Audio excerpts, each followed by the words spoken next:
The most widely published book in human history reveals that we are created in the image of God. Throughout our human journey, each encounter is an opportunity to see the shared humanity in ourselves and others.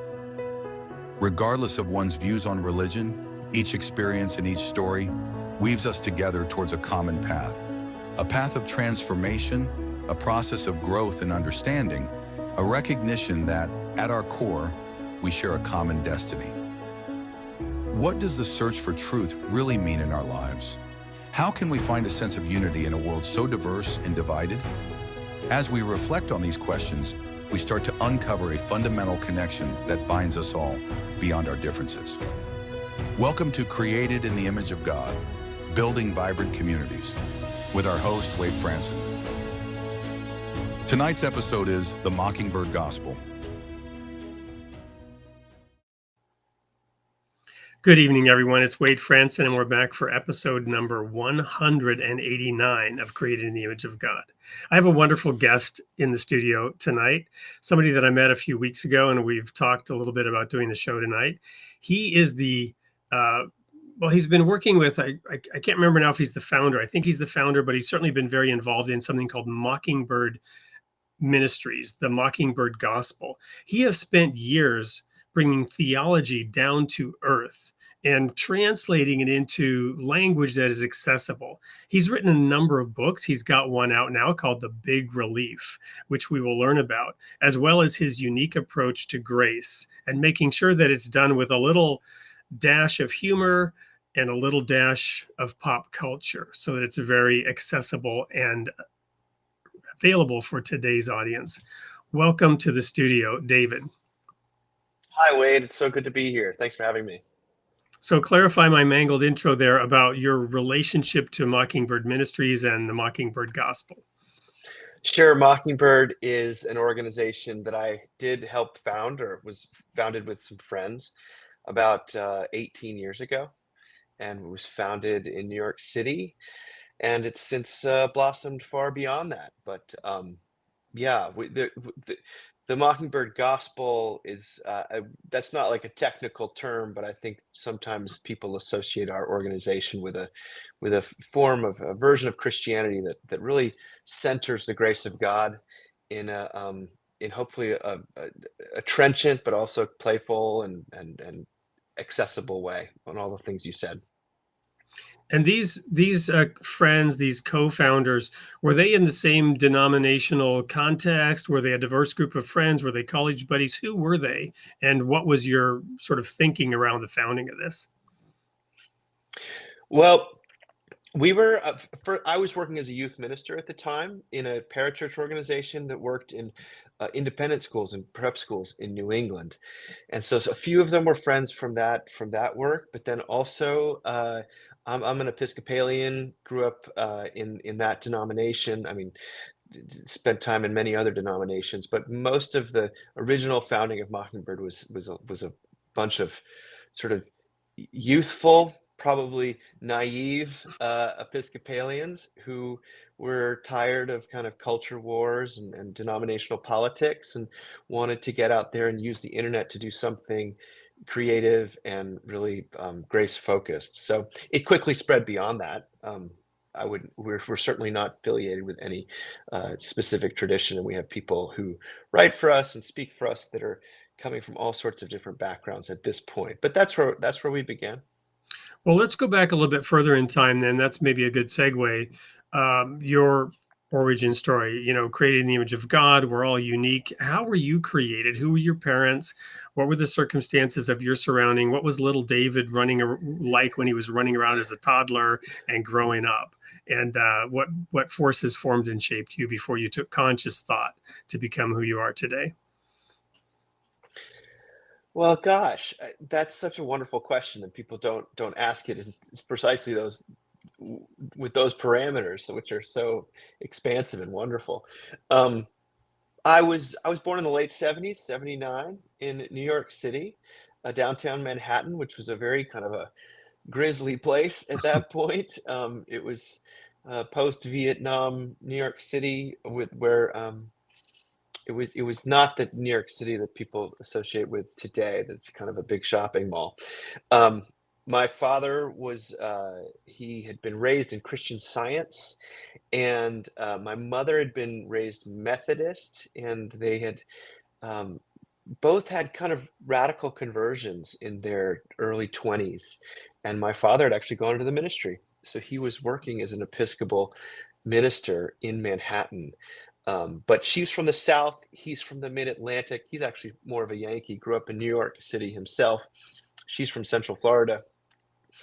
Um, and so I like to think that I'm the product of these two very different people.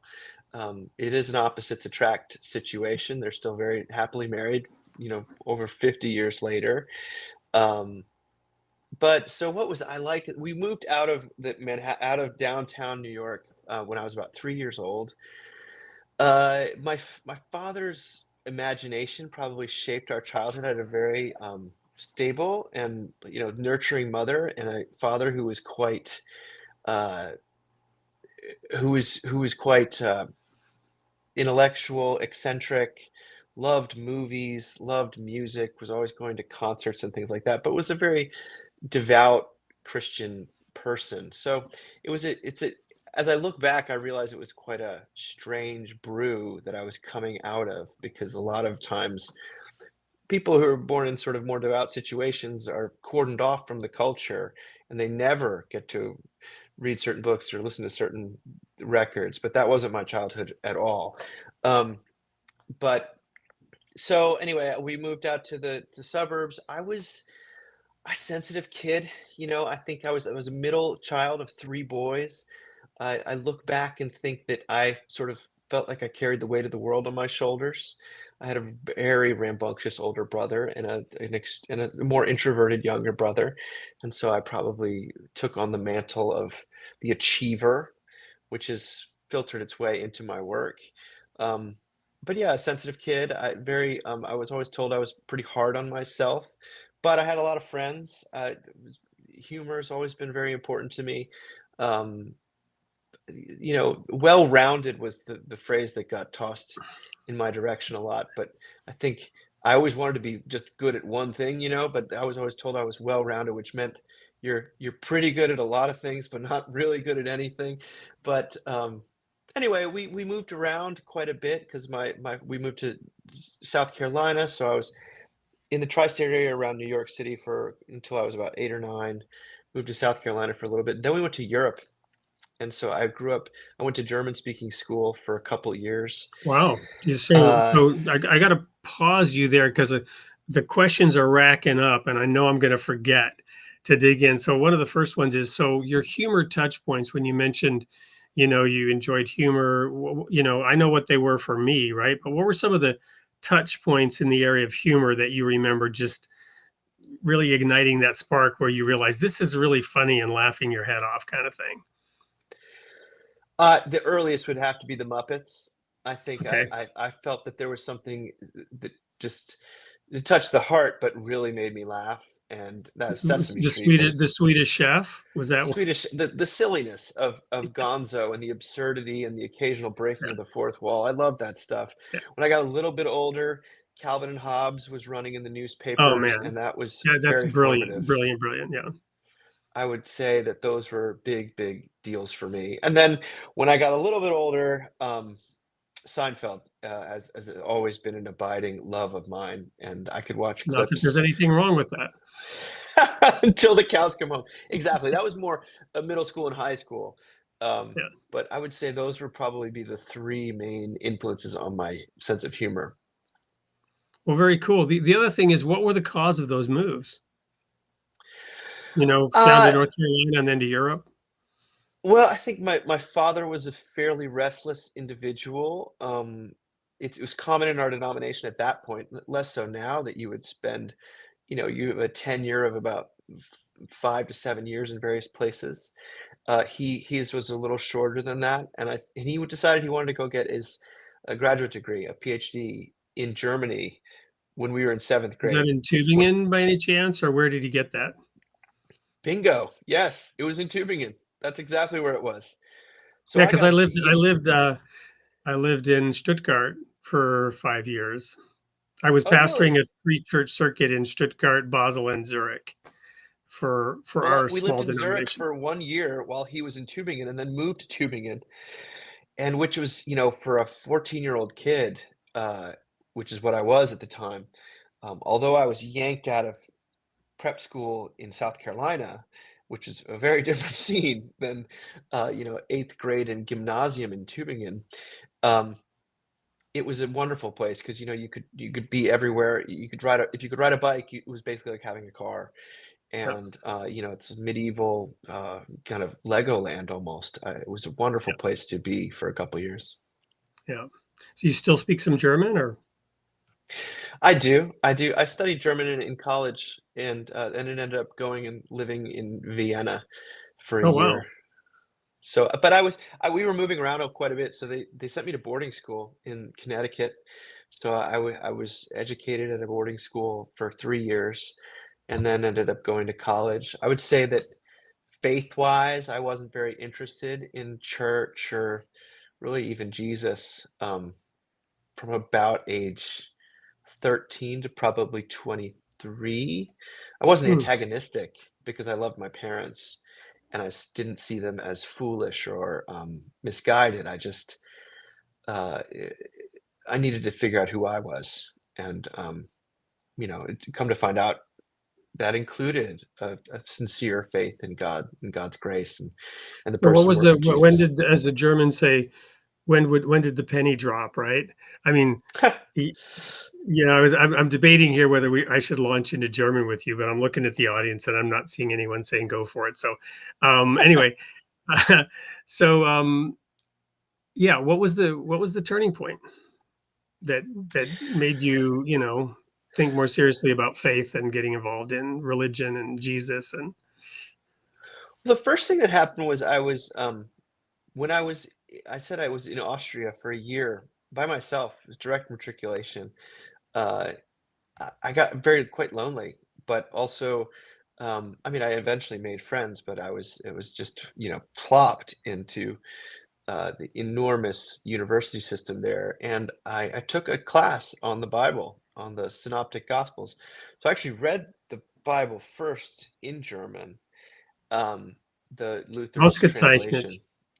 Danke. I mean, I Yeah. used to give sermons in German, obviously, when I was doing that church circuit. So it's been a while, but Oh my yeah, goodness. yeah. Well, so I actually read the Bible for the first time. I mean, I grew up Episcopalian, which is, The Luther Bible, I assume. yes, the Luther Bible. Um, and I was transfixed by it. I don't think nothing can really prepare you for that.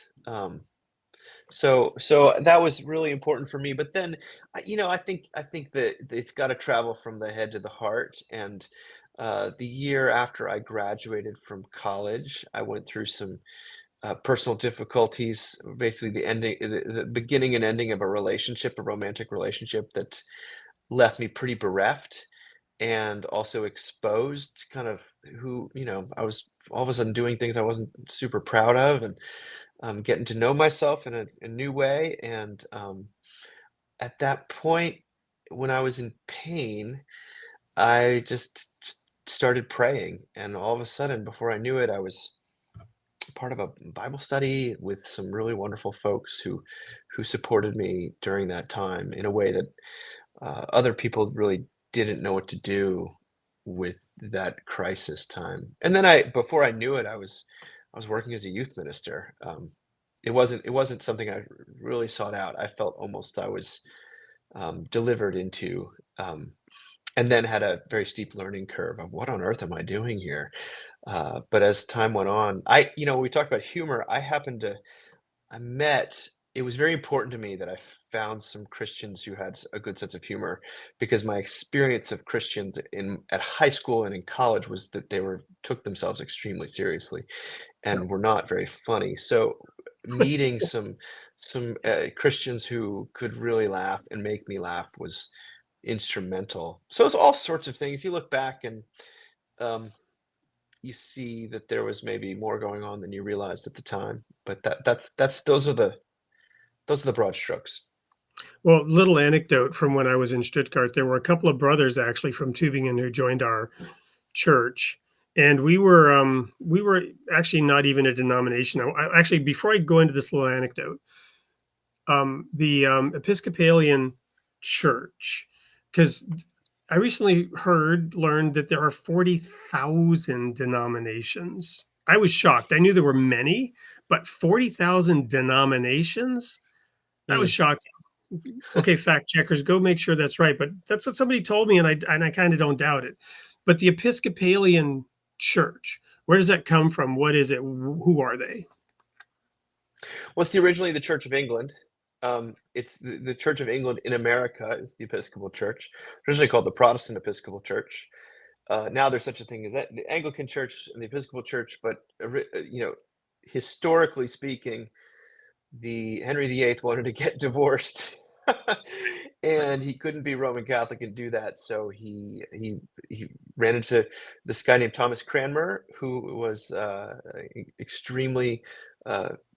He was not only a theologian, but a poet, and he could really write. So this was a man who had been truly convinced by Martin Luther's theology about justification by grace through faith, and the priesthood of all believers, and all of these wonderful things. And Henry VIII sort of leaned on Cranmer to start this new church that was kind of, people sometimes characterize it as like a halfway house between Rome and Geneva, or between true Protestant it still has some ritual, but it's really just, when you say an Episcopal Church, it's usually just something that's governed by the Book of Common Prayer that Thomas Cranmer wrote. It's wildly varied in its expression, which is one thing I think is interesting about it. Well, But it so also it's the same means, as in England. It's the same as the Anglican Church, right? It's another name for it, the Church of England, the Anglican Church. And you mentioned getting into humor and grace because of the culture wars, right? So there was like a kind of a, I don't know, a split or a schism, I don't know, 20 years ago or so, was it? And I just talked to a pastor, or excuse me, a priest who we're going to have on the show here in a month or so, who's living in Norway, who said the Anglican Church just split this past week. Did you hear anything about that? I know a little bit about it. I'm not ordained. I kind of Okay. intentionally not ordained. Yeah. There's a lot of splits always. If you're dealing with any Protestant denomination, the Well, and last that's how 50 we get years. 40,000 denominations, right? And then the reason for this particular split was the Archbishop of Canterbury is now a woman, and that was a bridge too far for some. And I guess that's never happened before. So that's, anyway, I'm not commenting on it. Yes, I'm just throwing that out there. complicated because the Anglicans don't. Yeah.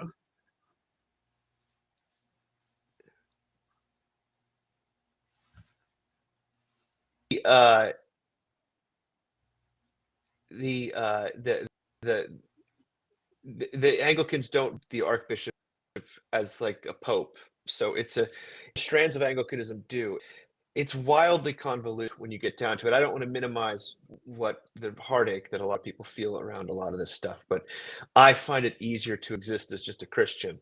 Um, and my local church, which I happen to really love, is an Episcopal church. And but I feel at home in a Methodist church, a Presbyterian church. I've spent time in Pentecostal churches, and um, I went to a Catholic university. I feel like I've had some tours of different expressions of Christianity, and I think there's, without sounding glib, I think there's wonderful things. There's blind spots, but also really strong things about almost every expression.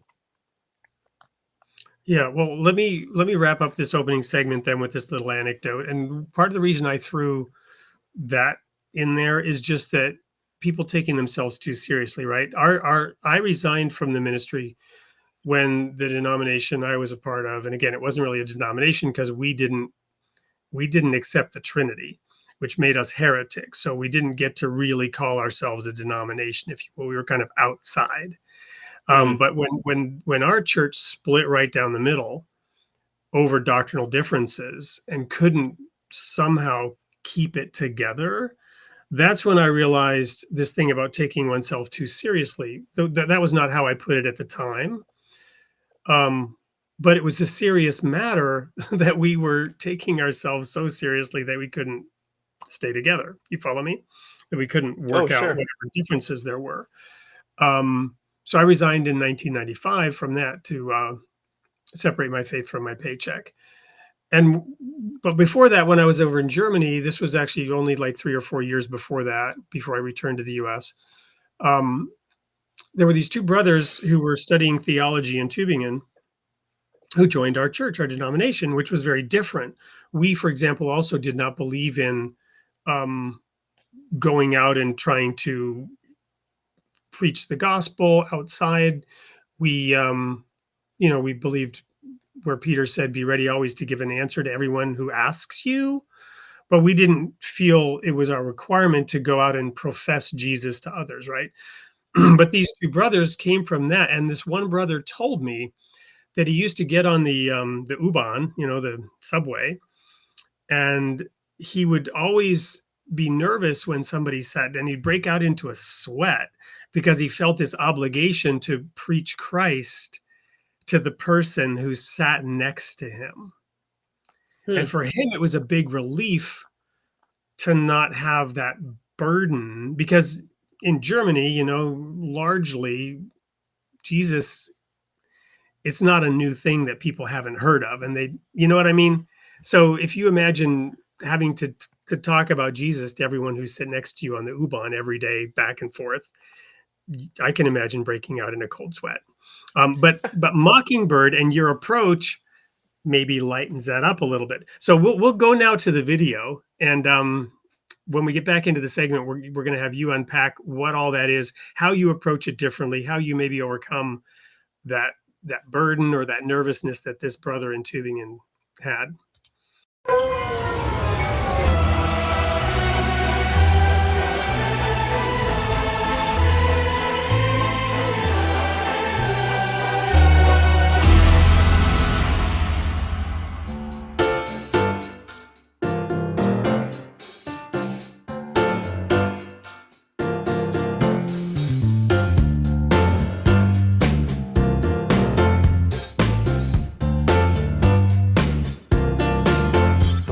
Is a pressure cooker.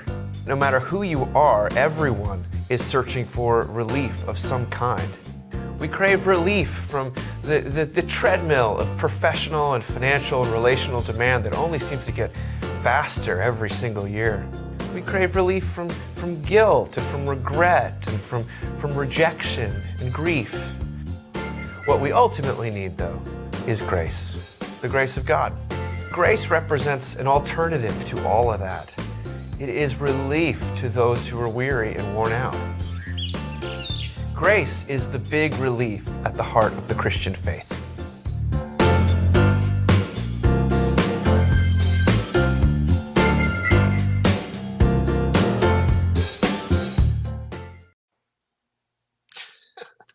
I really like that video. I've watched it a couple times now, and every time I see all the different ways in which stress impacts us at the beginning. So I thought we'd start off this segment by inviting you to give your definition of grace as it maybe applies to this book or to life in an accessible way.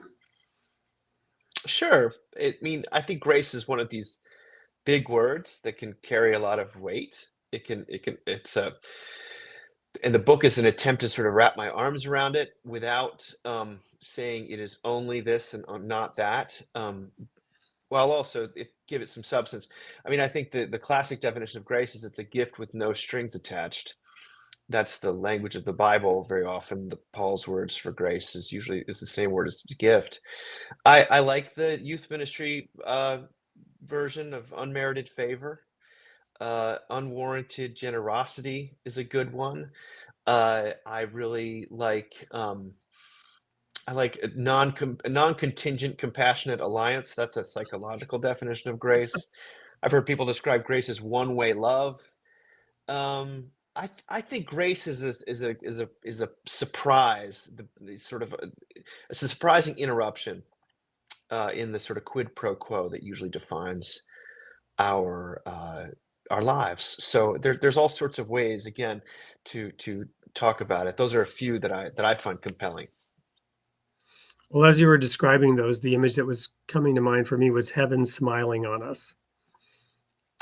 Heaven smiling on us. Yeah, I mean that's that's beautiful. I mean that's really the theological definition is grace is the answer that the Bible gives us to God's disposition towards real people like you and me. So that's I think that and that disposition is not uh God is not mad at you. God is fundamentally gracious in the final in the end result in the last word is always the love of God, which trumps all the other messages we receive. The forgiveness.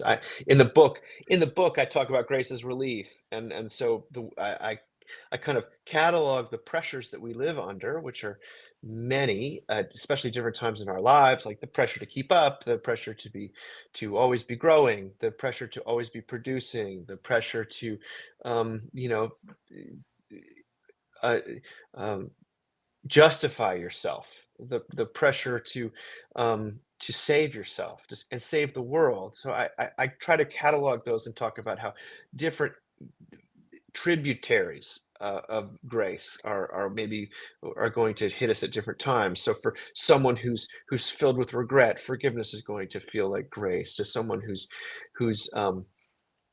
who's filled with anxiety about their status, well then the God's imputation of identity, his bestowing of sort of his child of that you were a child of God who's loved, that's going to really speak loudly. But if you're feel like you're a person who's captive or addicted, well then grace is gonna look like rescue very often, liberation. And so I go through all the various things that at least speak to my life as a person in desperate need of grace. I spoke earlier about how I've always had a very loud inner critic, always had a sort of a internalized a lot of pressure, even when it wasn't there, uh, or even when my parents tried to alleviate that. And so I'm desperate for the pardoning word, the room to breathe that we hear about in the grace of God. Yeah, so I'm reflecting now on that young man who joined our congregation in Stuttgart, and um, instead of feeling a burden and a pressure, um, just to embrace the person who sat next to you, and to I think I've certainly gotten more like that over the years. Mm. Um, Even I'm reflecting even on how we do this show, to just welcome whoever it is, wherever they're coming from. And I'm reflecting on those different aspects that you were describing from your book, and how God's grace will look different to different people depending on what the stress is, what the pressure is, what the problem is, what the challenges that they in particular are dealing with. Uh, I think that's true. I mean, if you're talking to someone who's in prison for a crime they committed, well, then talking to them about, atonement, that God atones for guilt, like that there's courtroom metaphors that really are the Bible's filled with them. Like that's going to have deep resonance. However, if you're more a person who is, I guess, just weighed down by debt, well, then again, forgiveness is going to be something that is going to you're going to your heart is going to leap at that. And it's not like we're always one or the other. I think that grace meets us at different times in our life and looks and feels different. If you're someone who's lonely and rejected, well, then God's grace is going to feel like welcome and inclusion and embrace. There's no question about that. Oftentimes, I think, I mean, I like to talk about the gospel. I'm not shy about preaching, but I do know that if it's kind of uninvited or it can be aggressive, and what people don't, they don't actually hear, "Hey, God loves you." What they hear is, um, "I want to change you." So, and that's actually received as judgment, not as grace. Um, and so you have to do, I think the challenge always when you're talking about this extremely potent thing known as the grace of God is that the delivery method has to match or at least be somewhat in sync with the content of what you're trying to convey. So if you're being overbearing and pushy about forgiveness, someone is not going to, it's not going to compute. The circuits are not going to match up. It's just going to feel aggressive and like an attack. So I think there are ways, and that honestly, my books have all been an attempt, and everything we've done with Mockingbird has been an attempt to not just talk about the grace of God, but to do so in a gracious manner that is full of humor, full of play, does not ignore the dark side of human nature or of our own lives, takes seriously human pain, but also takes seriously God in such a way, in God's forgiving love, in such a way that people feel addressed rather than condescended to or patronized. So Yeah, in terms of we don't how, always do it right. Right. right, we need a little grace around how we do this gracefully. But one of the things that I'm thinking of are a couple of analogies. One is that religion must inspire, not coerce. That's kind of something I've come to in terms of what is religion, how should it be practiced, how should it be applied. The other one is simply, we are the light of the world, not the loudspeaker. And when you just kind of contrast those two modes of operation, you think about the difference, right? What's the difference between a light and a loudspeaker, right? I love that.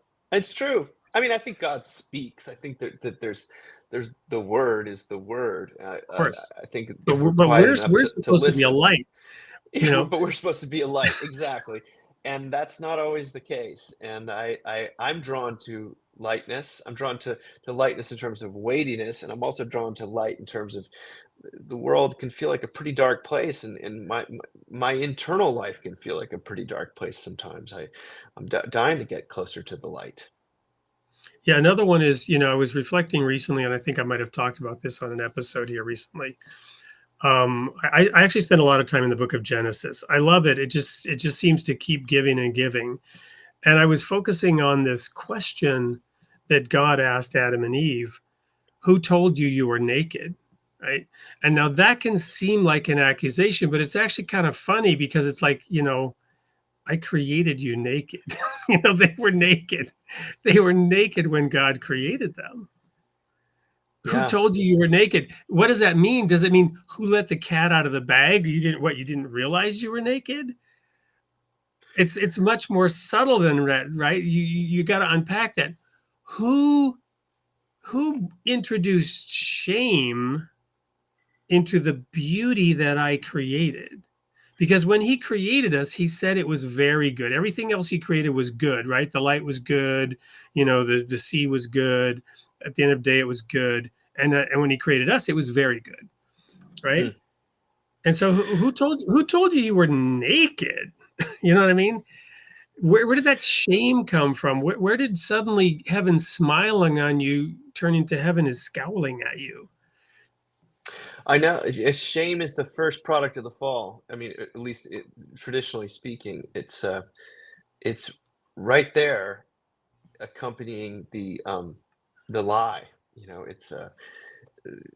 It's a deeply tragic reality that sort of goes all the way back to the beginning, but it seems to be what is offending our creator at that point is, wait a Well, but second. see, even that, Who right? who So let's talk about this for a moment based on the scripture, because this is something I came to, I don't know, maybe 7, 8 years ago. Because I've always spent a lot of time in Genesis, and that was really critical to our foundation. We didn't believe in original sin per se, as it's Mm, classically defined in theology. We didn't use the term the fall, but mm, we did believe that that was the time when we all went astray, right? And so I realized later that Paul says, talking to the Corinthian church, which is another, not good example. If you can't be a good example, maybe you can serve as a horrifying warning. And the Corinthian church did, right? So throughout history, the horrifying warning, you have need that somebody teach you again the basics. You're still drinking milk. You should be eating strong meat by this time. Strong meat, what is that? It belongs to those who by reason of use have exercised their senses to discern good and evil. That's what Paul says, which immediately, if you think about it, takes you back to the tree of the knowledge of good and evil. Paul is really saying a mature Christian is eating from the tree of the knowledge of good and evil, but he's processing it differently. She's processing it differently, right? Discerning, using the senses to discern good and evil. The issue with the tree was prematurely, immaturely, taking it the wrong way, coming to the wrong conclusions, influenced by negative doubt, right? The serpent casting doubt on what it is that God's doing, what he stands for. Is he really good? He seems like he's trying to keep something from you. He doesn't want you to become like him, right? How stupid is that? You know, we're created in God's image. Oh, God knows in the day you eat of that fruit, you're going to become like him, and he doesn't want that. You know, knowing good and evil. And Paul says, no, God wants you to know good and evil. He wants you to come to your own understanding, your own discernment of it. So I view the creation story, the Garden of Eden story, very differently today. It's simply an explanation of the emergence of consciousness, the emergence of freedom, the emergence of independence, the fact that God gives us autonomy. He says he will, you know, he will send rain on the just and the unjust alike. Grace is available to all, and all will eventually come back to understand that God is good, and will come to an understanding of the difference between good and evil through a million different paths in the light, right? If we have lights that can be an example and guide people towards it. So I don't even think about that story as the fall anymore. It's more like, okay, now the kid's going to be running around in dirty diapers for a while, you know, until it grows up. And that's what we did as a species. Yeah. You know, there's a maturing that comes individually and as a species throughout all of the revelation of God through, you know, Adam, Noah, Moses, Abraham, Jesus. This constant education. I certainly love the God seeking after those who are hiding in shame. I think that there's that story of the rest of the Bible seems to be God's refusal to give up on these wayward, however you want to put it. I'm not.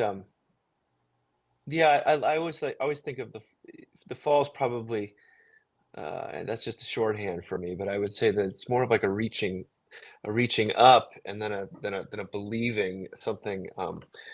Unbelief is probably how some Protestants would talk about it. The doubt that you're saying, like I don't actually believe what I was told, and but Yeah, because what I focus on there is again, always in Hebrews, you know, the faith chapter, it is those who would come to God must believe that he is, and that he is a rewarder of those who diligently seek him. And it's that doubt that somehow God doesn't have our best interest at heart that allows that sort of worm of self-doubt and shame and fear to enter in. I think Martin Luther said that the root unbelief is the root of all sin, and I think that's probably part of what he was getting at, this failure to, or at least resistance to, taking God at his word. That there's something, but I mean, I happen to have a sober view of myself, at least, and that I have a resistance oftentimes. I want things my way on my terms, and I don't. I wish it were as easy as me knowing what the right thing was, or the right thing to believe was, and then I could just do it. But there's some kind of internal rebellion that needs to be reckoned with. So, I mean, this is where I actually think grace comes in, however you want to frame it. You've God not leaving us to our own devices, not leaving us to the lies that we adopt, that we take on board, and you have this pursuit, this sort of passionate, sacrificial pursuit of the dirty diapered child, which I find to be tremendously comforting, because in my own life I often I don't find it to be a linear progression ever. I find that I do some things better, I believe, in some ways more, but then new things are always being uncovered. where I still need God's intervention and power and grace to So, bring me so, to that light. so part of the work then of Mockingbird in your books, is it to sort of coax that person out a little bit, out of that resistance, maybe out of that rebellion, to help them make it easier to take a first step? Or what is it that you're kind of trying to achieve there with the approach that you take? Well, I'm trying to make it, first of all, why would any of these Christian ideas, stories, scriptures, why would they be of interest in the first place? Sometimes I think that we just expect people to be interested in the Bible because it's the Bible, but they're not. Right. I mean, I'm trying to demonstrate the need and the experience we're already having of our own inadequacies, our own shame, our own fear, our own guilt, our own inability to treat others the way that we would like to be treated. I think that I'm trying to surface these things, not necessarily in a condemnatory way, but to name them, and then to translate or use fresh language for the beautiful message about who God is in Jesus. Um, and so each of my books tries to take a different sort of pile of Christian resources and sort of maybe dust it off for the sake of contemporary traction in contemporary people's lives. So when I wrote this, Seculosity is a book I wrote back in 2019, and I was sort of talking about replacement religion and how people aren't actually any less religious than they used to be. They're just religious about different things. Yep. They're religious about politics. They're religious about exercise. They're religious about food. They're religious about romance. And that is burning us out because there's no mercy in any of those replacement religions. There's no grace.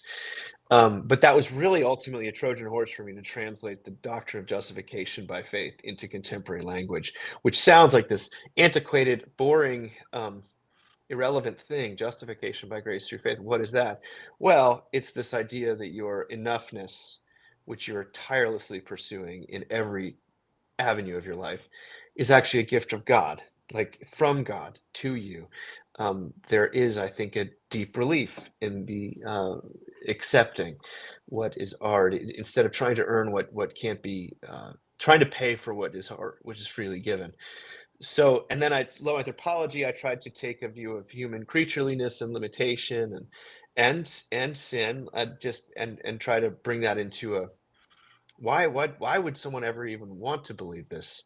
Well, my experience is that love is usually found at the point of weakness, not at the point of success. Like that, the greatest unity I feel with other people is because we share our, we've suffered together, we've failed together. I know your what hurts you, your wounds, not just what you're proud of. And so I tried to, that was talking about contemporary divisions and how we're divided by all sorts of things we aspire to, but we're united in our shared failure to achieve those aspirations on our own steam.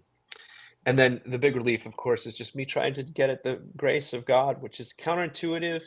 It exists in relief against the way that life tends to work, which is usually some sort of transactional, I do this for you, you do that for me. Um, Right.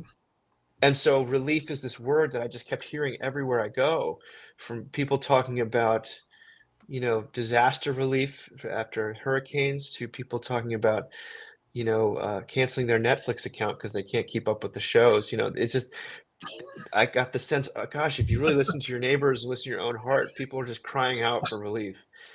And life seems to be getting faster every year. More is being asked of us professionally, relationally, financially, etc. Where is hope to be found? Is God just another treadmill? Is religion just another ladder to fail at? And I don't think so. So I was trying to reclaim some of this stuff with compassion and including myself in the diagnosis, but also to do it, Wade, with some playfulness, because this is not about like solving a problem or getting something right. It's about disclosing and exposing what life actually feels like today. And in light of that, how might Jesus be of interest? And what is it about his message and person that endures? What is it about the Holy Spirit that would be of tremendous urgent importance for folks?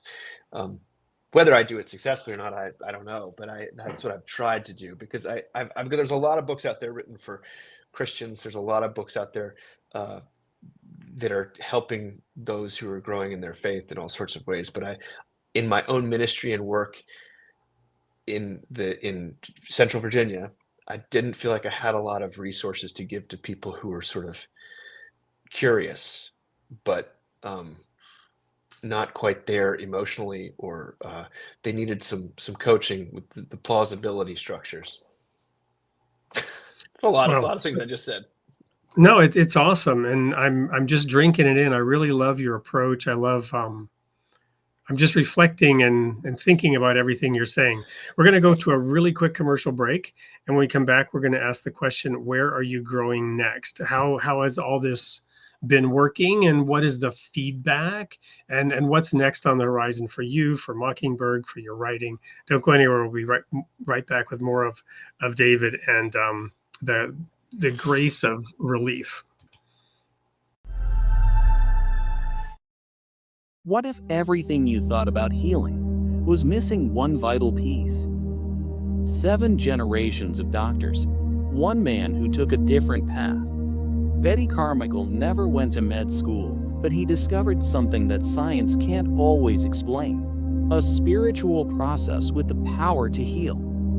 Inside one of the nation's toughest recovery centers, he tested a 3-step spiritual method to address the real root of suffering, what he calls the prayer of freedom. An unexpected result happened. Nearly 90% of participants walked away healed in under a week. Now he's sharing this powerful process with the world, one that works regardless of religion or belief. Discover the prayer of freedom and unlock the life you were meant to live. Welcome back to Creating in the Image of God. I'm here with, and I got to look up your name to make sure I pronounce it right, David Zahl, who co-founded Mockingbird and has a new book out called The Big Relief. So we've been talking a lot about your approach to grace, David, and making it accessible. So what's next for you? I know you're currently traveling the nation. The book's getting great reviews. I was looking at some of them on Amazon, and it's like way over 4.5 stars. Is like one lower review, but the person didn't actually leave a review. We think they probably thought the book was great and got the numbers reversed. But anyway, so what's next? What's on the horizon? Where are you growing next? Well, this is the big question. I've got a lot of different projects I'm thinking about moving into. There's a chapter in the book about play as the relief from productivity. This feeling that, I have to produce. I live every day having to. If something's not productive, it's not worth doing. And play is sort of the form that grace often takes, which is play is something you do because you delight in it, and you enjoy it for its own sake. And I think play is a mode of being in the world that grace makes possible. And I've just written a long article about it that'll come out in Christianity Today, I think in about a month. But I've thought about possibly expanding that into a book, into a short book, because I think that this play is usually also synonymous with freedom. And I think there's something deeply, the great question of the Christian life is sort of, what will you do now that you don't have to do anything? And so I want to play is something I want to explore how it works as a church, and as a creative person, as a writer, as a man. I think men in middle age stop playing unless they're playing golf. So I want to explore that. That's one thing. I'm also very interested in loneliness and in middle age among men and women, but how do I weave that into the other? I mean, I'm very interested in perfectionism, the addiction of revenge that sort of seems to be afflicting our society. So I'm not exactly sure. The play thing feels like the strongest and most constructive. I don't want it to sound flaky, but I think it could be generative, as a project to go about playfully. Because certainly I have 3 boys. I need that reminder. We talked about Calvin and Hobbes earlier, and and the Muppets. These things all. I think the world is such a heavy place right now that almost like a Christian act of resistance is almost to play and to Well, um, no, I love make. that idea, and I don't think I shared this with you, but I was diagnosed many years ago with a chronic crippling disease, and this was all during that time when I resigned from the ministry. The reason I actually moved back from Europe to the U.S. was on temporary disability, and I was then offered permanent disability, and I was told by doctors in multiple countries I would be in a wheelchair at age 40. And one of the things I was doing, and I turned the disability down because I said I'm going to beat this thing, which may have been stupid and may have been arrogant. But thankfully, the church I was part of made it possible for me to have time off and to do what I could to get well. There was no cure, there was no treatment. But one of the things that I was doing was swimming. I was staying on the campus where I had gone to college while during this period of recovery, and they had a big Olympic swimming pool for the college there, and I would go swim every morning. And this was before Michael Phelps made cupping popular, the big purple welts on your back. I was doing that for healing, not for swimming, and to oxygenate my back. And so I looked like, and nobody'd ever seen that. So I looked like the victim of a giant squid attack, right? When I would get in the pool, everybody else would get out, which was fine for me because, it allowed me to swim my laps. But I was trying to measure progress in my hope of getting better against the clock. And I was always a swimmer in college. And before that, swimming was always a thing with me. So I would swim a mile, and I would see if my time was getting better. And my time would get better for like 3, 4, 5 days. And then I'd have a relapse and I could barely move. You follow me? And something told me that this was part of the problem. So instead of looking at the clock and the time, I said, I'm just going to focus on my stroke.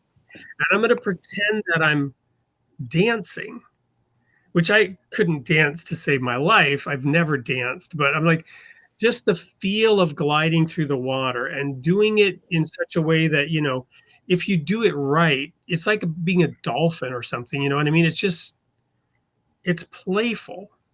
Mm. And there are all these different things. I did so many things to eventually experience healing, and I believe God guided it. We had that ad about healing. I believe there's a power in getting alignment with God, however you do that, right? And God will help you become well, right? But it was that idea of changing the way that I thought, changing the way that I approached things. Again, the big relief, swimming gracefully would have been another way to say it, right? Swimming under the grace of God, rather than trying to accomplish something or compete or get better. Just enjoy. Just enjoy it. You're speaking my language, Wade. I was a swimmer in college myself, and what prevents me usually from getting back in the pool these days is that need to measure and to be so cognizant of where I used to be, and the exercises that I enjoy now are they're not. I have to. They're much more playful, and they have to be somewhat fun, and I couldn't. That's great confirmation. I remember I swam in Tübingen too, so Oh wow.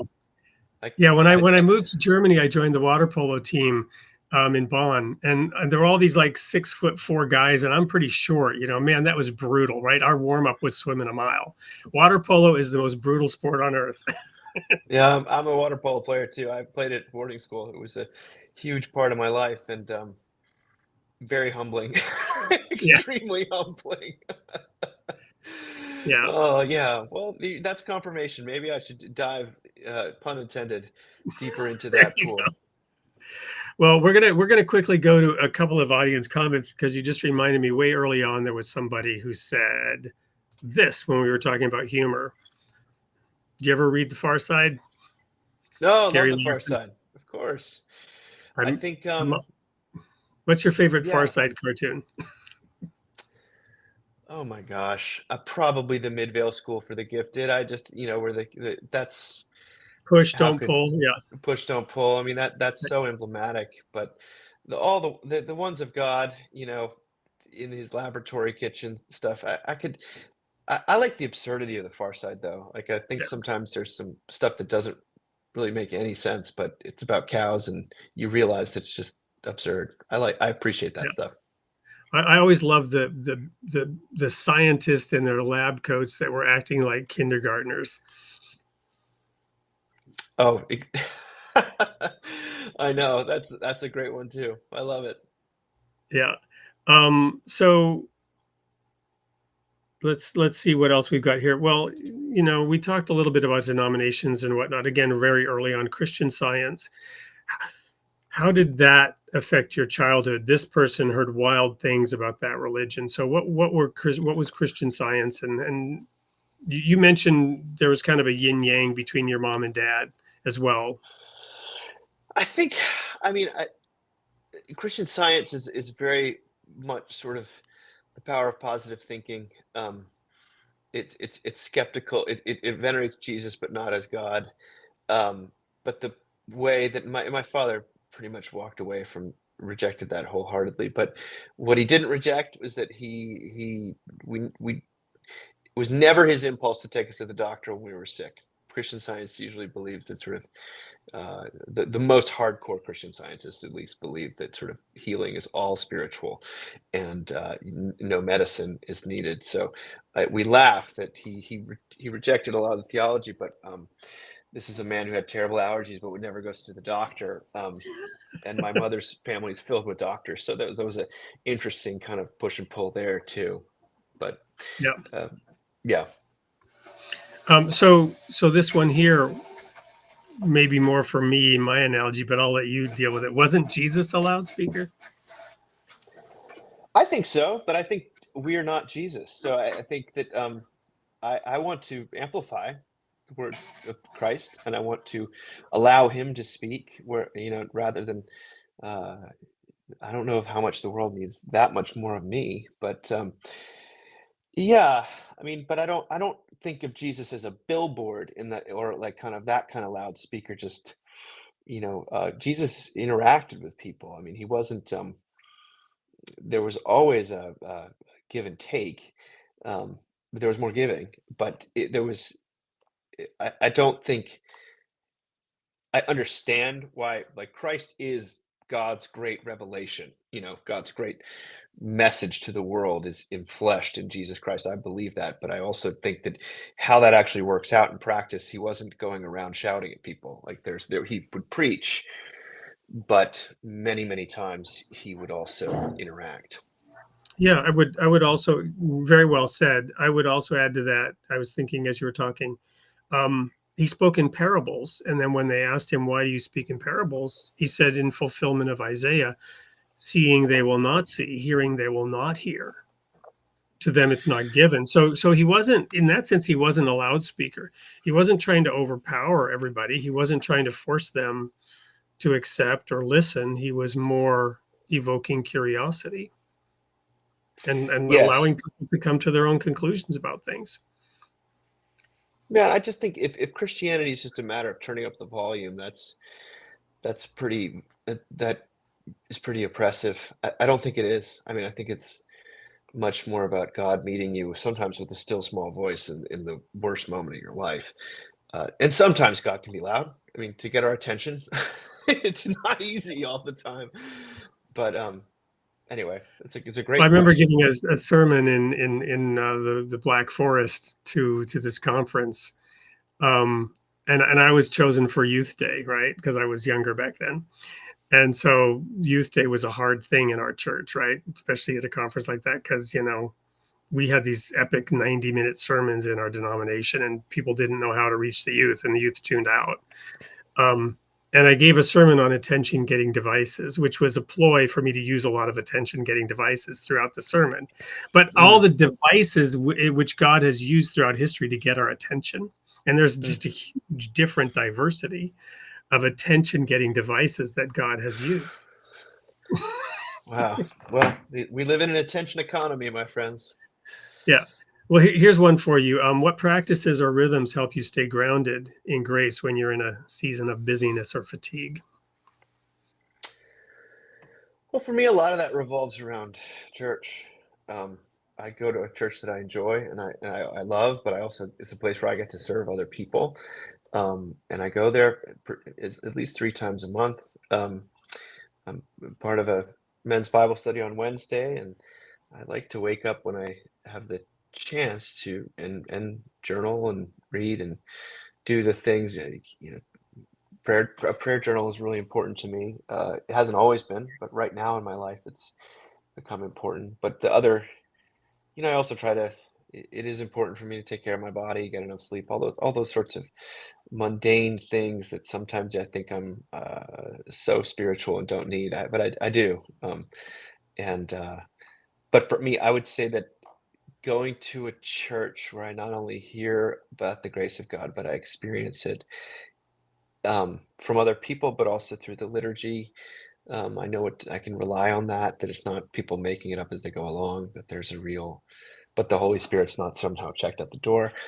I'm very grateful for that. I don't take it for granted because I know that that's not a lot of people's experience of church. But for me, it's become that's Sunday, but every day there's certain rhythms that I've tried to adopt. Of course, with little kids and all the pressures I describe in the book, the best laid plans of mice and men are sometimes just that. Yeah. But God is always drawing me back to those things. So, somebody told me recently, if you want to hear God laugh, make a plan. Yeah, I love that's a great joke or a Because great he has other truism. plans. Right. So what one more, because we're out of time here, but I'll throw this one out there and then I'll invite you to have the last word. What has surprised you the most about the way God has continued to work in your life or ministry? Something you didn't see coming when you first started the Mockingbird Project? Gosh, well, I didn't see myself as a writer when we started the Mockingbird Project, and I've now written 4 books, um, and I've countless blog posts and articles, and I found that I love the written word, and I find it delightful. I find there's playfulness in that process. I when but this is questions, a very sweet one because almost nothing that's happened in Mockingbird is according to what I envisioned, and it's much bigger and more interesting. If it had been just what I wanted, we would have reached some yuppie 20 somethings in New York City, and that would have been the sort of the end of the day. And it's been a more expansive and adventurous thing, and I've gotten to go to places I never thought I would, and watch some of our things be translated into different languages, and hear from folks in every conceivable context that they've been encouraged by the resources we've produced and the podcasts we host. And um, I hear from a lot of people that Mockingbird has really helped either save their faith or God has used it uh, to to bring them comfort in a desperate season, and that to me is very exciting. But like none of us saw COVID coming, and that Mockingbird was ideally positioned to, you know, so many churches thought, oh, online ministry online, or that doesn't sound like a thing. And then all of a sudden, the whole world was forced to do this stuff, and we were already there. We had our social media channels, we had our infrastructure. So that talk about a surprise, which I Wow. never would want, but that was great. Yeah. Silver lining. Um, so how people go, what, mockingbird.com, obviously the big relief, they can get it on Amazon. Do you have a way they can contact you or engage with what you're doing? Yeah, mbird.com, mbird.com, or mockingbird.org. People can find us there. We have a conference coming up in Charlottesville, Virginia. We have in November. Next every April we have a conference in New York City.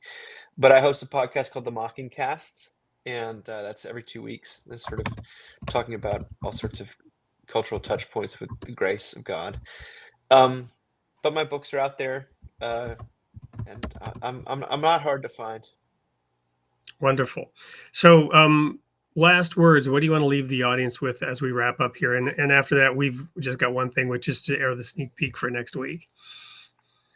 Well, I just want to say that I'm seeing these comments, and I'm very someone it's got a screen name "Selling England by the Pound," which is just about my favorite record of all time by the band Genesis. So I just have to say that out loud. But what do I want to leave people with more seriously? I think that um, it's okay to trust in God, that God is gracious and not mean or capricious.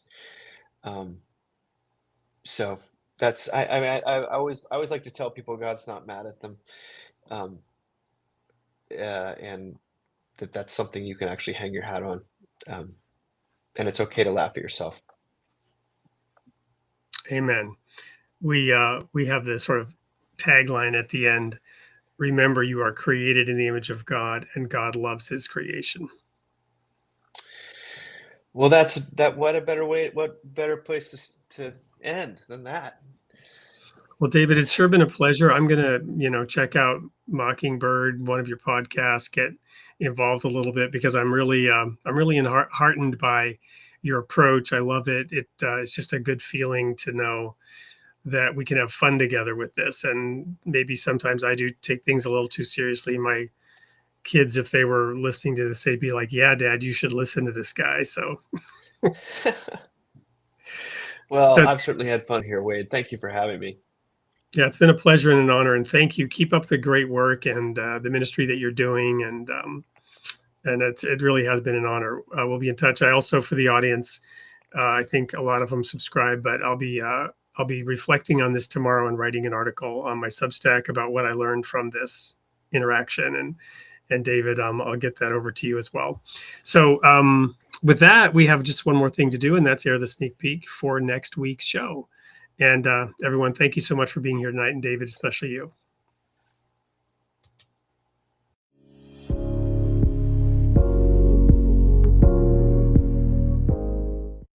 Hey everyone, it's Wade Franson back in the studio with an amazing guest for this coming Tuesday's show at 8 p.m. Central Time on Created in the Image of God on November 4th. I'm here with Brian Zahnd.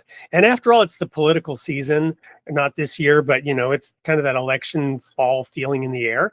Brian, among many other things, aside from building a very large church that was very successful, pastoring it for 40 some years, and has written a number of books, including one called Postcards from Babylon. And we're here to talk about the role of religion in society and Brian's take on the early church, Emperor Constantine, and many other things. Welcome to the studio, Brian. Thank you, Wade. Good to be with you. Well, I'm going to open up with a real fun softball. You said one time that you wrote Bob Dylan on a ballot for president. What's your favorite Bob Dylan song? Oh my goodness. I can't tell you the favorite song. I'll give you a favorite album. My favorite album is Blood on the Tracks. But I also like Blonde on Blonde, but I also like Time Out of Mind, but I also like Highway 61 Revisited, etc. So I can just give you a favorite album. That's the one that starts off with Tangled Up in Blue. That's the opening track on Blood on the Tracks, Tangled Up in Blue. My absolute favorite album. And where do you want this killing done? You can do it out on highway. Let me give you the whole thing. God said to Abraham, "Kill me a son." Abe said, "Man, you must be putting me on." God said, "No." Abe said, "What?" God said, "You can do what you want, Abe, but next time you see me coming, you better run." Abe said to God, "Where you want this killing done?" God said, "You can do it out on Highway 61.